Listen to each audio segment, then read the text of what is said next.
முதலாவதாக வீர தீர செயலுக்காக அண்ணா பதக்கத்தை மாண்புமிகு தமிழ்நாடு முதலமைச்சர் அவர்கள் வழங்குகிறார்கள். திரு யாசர் அராஃபத், சிங்கித்துறை, காயல்பட்டினம் அவர்களுக்கு வழங்கப்படுகிறது.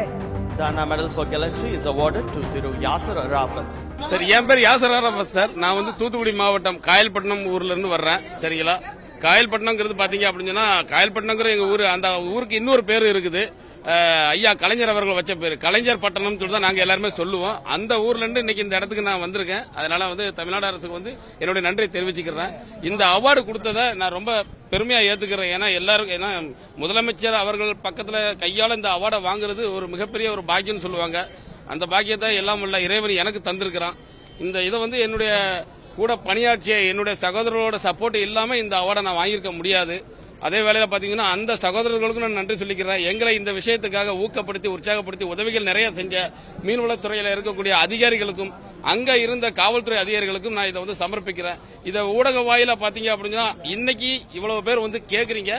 இந்த வேலையை செஞ்சுட்டு வந்ததுக்கு அப்புறம் பாத்தீங்கன்னா அன்னைக்கு சூழ்நிலையில எங்களை யாருமே கேட்கல. நான் கேட்காததுக்கு காரணம் ஒன்னே ஒண்ணுதான், அன்னைக்கு பவர் கட்டு எந்த ஒரு இதுவுமே செயல்படலைங்கிற ஒரு விஷயத்தை புரிஞ்சுக்கிறேன்னா, அதுக்கப்புறம் ஒரு 4 நாள் கழிச்சு இந்த விஷயத்தை எங்களுக்கு வெளியில கொண்டுட்டு வந்தது பாத்தீங்கன்னா, எங்க காயல்பட்டினம் பகுதியில் இருக்கக்கூடிய ஒரு சாதாரண ஒரு யூடியூபர், காயல் விஷன் ஒரு யூடியூபர் தான் முகமது ரஃபீக் அவர் பேரு. அவர் தான் இந்த விஷயத்தை வெளிச்சத்துக்கு கொண்டுட்டு வரணும்னு சொல்லிட்டு அந்த காணொலியை வெளியிட்டாரு. அதனுடைய ஒரு பெரிய ஒரு கிஃப்ட் தான் இந்த அவார்டு எனக்கு.